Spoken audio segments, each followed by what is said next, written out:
লক্ষ্য করবেন, এখনকার দিনে গ্রামের মানুষরা মনে করে ওই বৃন্দাবনের যদি পাঠকটা আসে তবে অনেক ভিড় হবে, অনেক লোক হবে, অনেক ভক্তের সমাবেশ হবে। কিন্তু যদি সেই পাঠক আপনাদেরই বাড়ির পাশের কোনো গ্রাম থেকে আসে তবে অনেকে মনে করে যে হয়তো বাড়ির পাশের পাঠকটা আমাদের সেই ভাগবতের কথা ঠিকঠাক শ্রবণ করাতে পারবেন না। একটা কথা মাথায় রাখবেন মায়েরা, ওই যে বৃন্দাবনের পাঠককে আপনারা গ্রামের মধ্যে নিয়ে আসেন, খোঁজ নিয়ে দেখবেন তাদেরও বাড়ি কোনো না কোনো গ্রামে আছে। আর সেই গ্রামের পাঠকটি সেই নামের পাশে বৃন্দাবন থেকে আগত এই কথাটা লেখার জন্য সে কাজের ছুটি পায় না। সব আসরের মধ্যে তাকে ডাকা হয় বৃন্দাবনের পাঠক রূপে। কিন্তু একটা কথা মাথায় রাখবেন মায়েরা, আমি ডেকেছিলাম বারবার করে ভাইকে, উনি যখন এসেছেন তার মুখনিসৃত কিছু কথা আমরা আমাদের ভাগবত ভগবানকে শোনাতে চাই। জয় জয় শ্রী রাধেশ্যাম, হরি বল হরি বল হরি বল।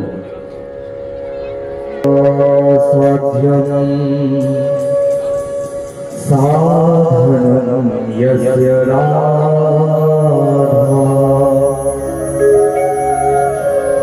মন্ত্রো রাধা মন্ত্রদাত্রী চ রাধা সর্বং রাধা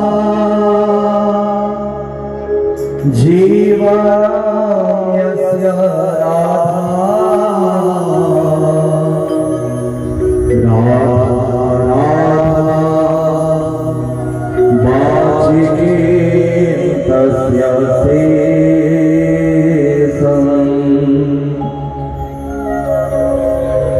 হে কৃষ্ণ করুণা সিন্ধু দীনবন্ধু জগৎপতে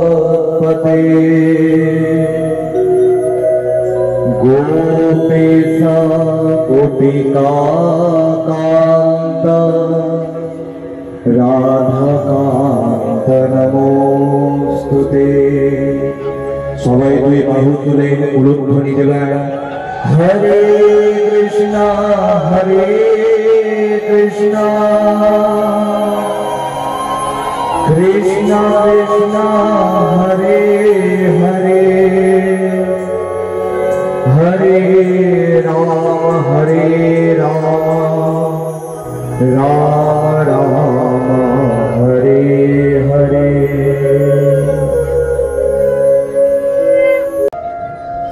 ভগবানের প্রত্যেকটি লীলা আমাদের কিছু শিক্ষা দেয়।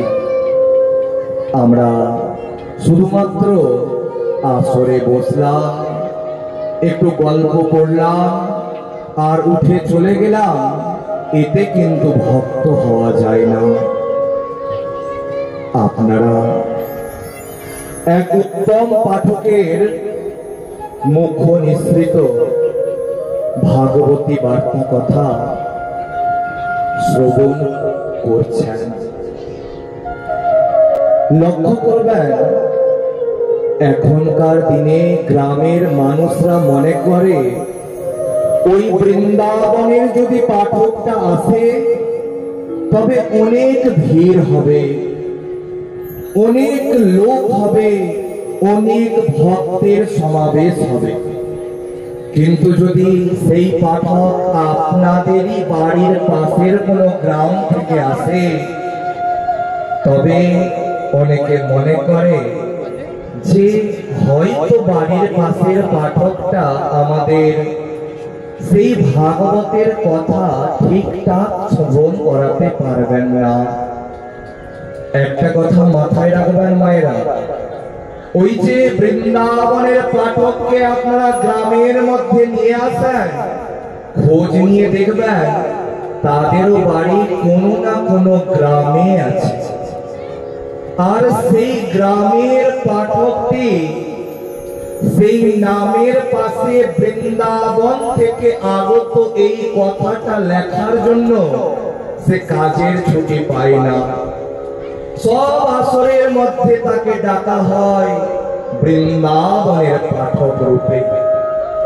কিন্তু একটা কথা মাথায় রাখবেন মায়েরা, যেমন পড়াশোনার ক্ষেত্রে ঠিক তেমন ভাগবত পাঠের ক্ষেত্রেও কেউ যদি সংস্কৃতে এমএ করেন, এখানে গৌরবঙ্গ ইউনিভার্সিটি আছে, প্রায় 22টা কলেজ থেকে অনেক মানুষকে ফেলে রেখে কিছু কিছু ছাত্রকে সেই ইউনিভার্সিটিতে চান্স দেওয়া হয়। যাদের চান্স পায় না, যারা ওই গৌরবঙ্গ ইউনিভার্সিটিতে, তারা যায় কলকাতাতে পড়তে। এবার কলকাতা থেকে যদি কেউ এমএ পাস করে এসে বলে যে আমি কলকাতা থেকে এমএ পাস করে এসেছি, আপনারা মনে করবেন যে হয়তো সে বেশি শিক্ষিত। কিন্তু খোঁজ নিয়ে দেখবেন হয়তো আপনার বাড়ির পাশের ইউনিভার্সিটিতে সে চান্স পায়নি পড়াশোনা করার।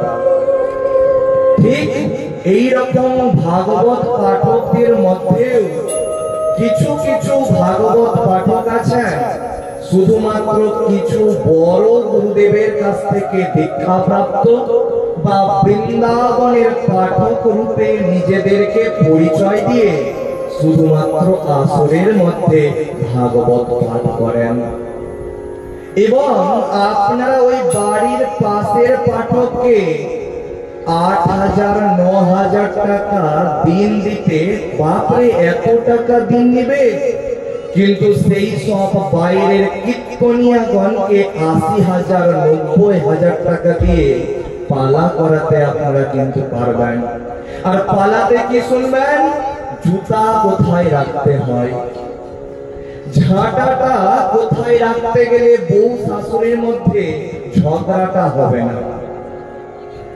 এই দিন সন্ধ্যার সময় বাড়ির দরজার সামনে 10টা আমের পাতা ঝুলিয়ে রাখবেন, আপনার বাড়িতে লক্ষ্মী বিরাজ করবে।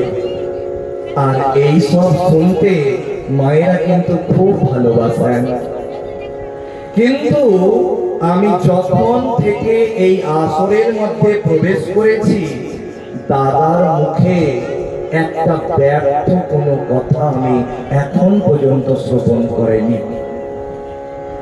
এটাই হচ্ছে আমাদের বর্তমান অবস্থা। যদি কোনো পাঠক শুধুমাত্র ভগবানের নাম কীর্তন গেয়ে পালা করে, তাকে আপনারা তেমন সম্মান দিবেন না, গল্প করবেন। কিন্তু যখনই জুতাটা আপনি ওইখানে খুলে রাখবেন, তখনই মনটা তখন পাঠকের দিকে। এসব তথ্য কথা নয়, এসব হচ্ছে মানুষকে বোকা বানানো। বউ শাশুড়ির ঝগড়াটা কখনো ওই জুতার ঝাঁটা রাখার ফলে হয় না, মনের মেলের ফলে হয়। আজ আপনি আপনার শাশুড়ি মাকে ভিন্ন করে অন্য ঘরে রেখেছেন, আর ভাগবত পাঠের আসরে বসে তিলক করে মালা করে আর ভগবানের নামে 2 বাহু তুলছেন। আর কাঁদতে কাঁদতে আপনার শাশুড়ি মা ঘর থেকে বলছে, তুইও তো তারও মেয়ে, আজ আমি না খেতে পেয়ে রাত্রিবেলা ঘুম আসছে না আমার, আর তুই লোককে দেখানোর ভক্তি করছিস। এই ভক্তি করে কোনো লাভ নয়। ভাগবত পাঠের আসরে এসে যদি আপনারা গুরুজনের প্রতি যদি সম্মানটুকু না শিখেন, তবে ভাগবত পাঠ শুনে কোনো লাভ নেই। প্রেম সে বলিয়ে ভক্তবৎসল ভগবান কি জয়, প্রেম সে बोलिए बाके बिहारी लाल की जय, प्रेम से बोलिए राधे राधे। একটু দাদার সম্পর্কে বলিয়ে বাবা, এতদিন 3 দিন যাবৎ যার মুখনিসৃত ভাগবতী কথা আপনারা শ্রবণ করলেন, তিনি আমারই দাদা, আমার পিসির ছেলে মাননীয় সুমন মিশ্র মহারাজ। আমি হয়তো তার যদি আশীর্বাদ বা তার যদি কৃপা আমার উপরে বর্ষিত না হতো, তবে এই আধ্যাত্মিক লাইনে আমি আসতাম না, আমি অন্য কোনো লাইনে থাকতাম। দেখুন, টাকা রোজগার করার অনেক পথ আছে। কেউ কেউ আবার ভূমিকা বৃদ্ধি করেও টাকা উপার্জন করে, কিন্তু হরি কথা ভক্তদের মাঝে শ্রবণ করিয়ে যে দক্ষিণা অর্জন, সেটা কিন্তু অনেক পুণ্যের ফল।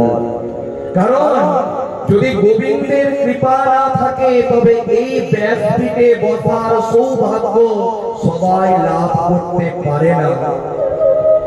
গোবিন্দের অশেষ কৃপা দাদার উপরে বর্ষিত হয়েছে বলেই দাদা আজ আপনাদের সামনে হরি কথা শ্রবণ করানোর সৌভাগ্য লাভ করেছেন।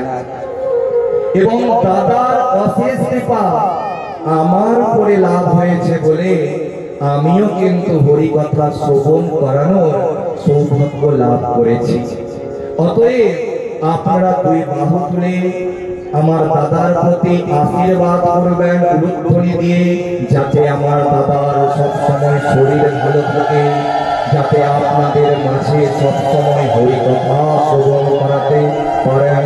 প্রেম সে বলিয়ে ভক্তবৎসল ভগবান की, प्रेम से बोलिए बाके बिहार